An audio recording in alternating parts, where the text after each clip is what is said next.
I want to go back to something that you said a little bit earlier, that you think if we legalize it, it will help reduce addiction, and it will. One of the things you hear from the other side is, oh no, we can't legalize drugs because everybody's going to rush right out. Everybody will be doing drugs. Everybody will be wasted all over the place. Can you speak to that for a little bit? Sure, I can. The first thing I'll say about it is it's just blatantly false. And there's a lot of ways we can show it's false. One way is everybody seems to be worried that if drugs were legal, everyone would be using them. That's what these folks all say. But when you ask each individual if drugs were legal, would you use them? They all say no. Everybody says, no, I wouldn't. It's all those other people out there that would. And there was a poll done by Zogby Polling Group, a very professional group. A national poll was done 2 years ago, last month. And they asked one question. They asked, if heroin and cocaine were made legal today, would you try them? Less than 0.6% said yes.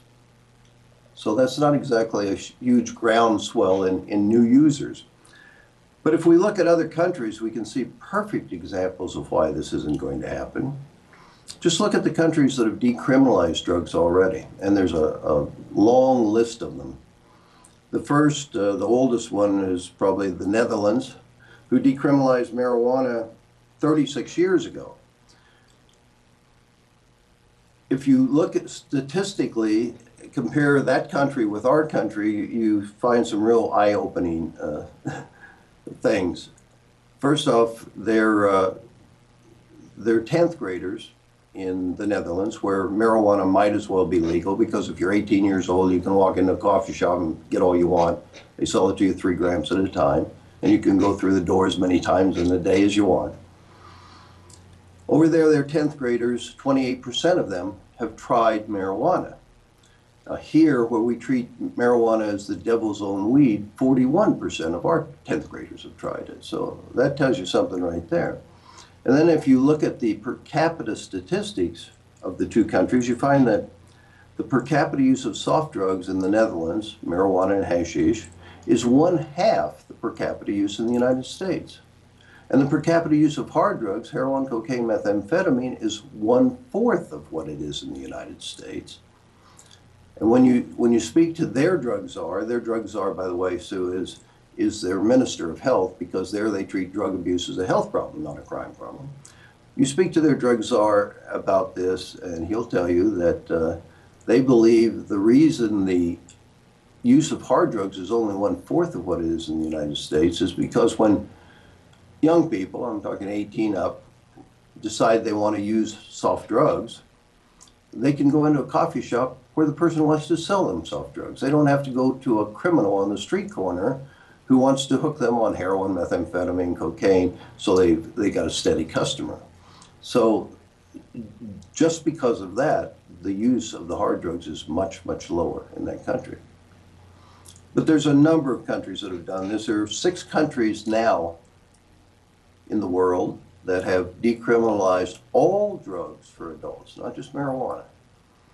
And the first one to do that was Portugal. They did it 10 years ago. And the results from Portugal have just been staggeringly wonderful. Of course, the drug warriors 10 years ago, like myself, would have said, you know, if you do this, you're going to become the drug tourist capital of the world, and all your beautiful beaches, nobody will dare even walk down because needles will be sticking up out of the sand. None of that happened. As a matter of fact, what did happen was drug abuse went down.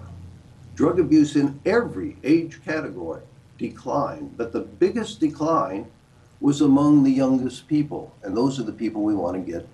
You know, that's where you stop this, so that if you can cut the younger people out, then you're going to be dropping the amount of people doing it overall. Jack, can I ask you a question? 15, did the drug use decline because it was now a product that was taxed too much and regulated too much by the government, and they couldn't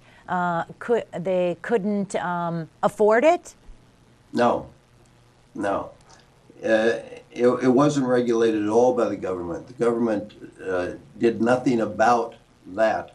All they did was say, if you use any drug and you're 18 years old, nobody's going to bother you. Not only won't they bother you for using it, they said you can have up to 10 days supply of your drug of choice on your person and you won't get arrested. Well, that's kind of an unusual thing to come up with, 10 days supply. Not a weight, you know, not an amount of money's worth or anything. 10 days supply. And 10 days supply of anything to you would be different than 10 days supply would be to me or to the next person. So almost nobody gets arrested over there. That wasn't it at all. What I was just going to say, though, was for children from 13 to 15 years old, drug use declined by 25% after it was decriminalized for all adults. And for young people from 16 to 18 years old, drug use declined by 22%. Now, those are really significant figures, and nobody can quite figure out why this is going on.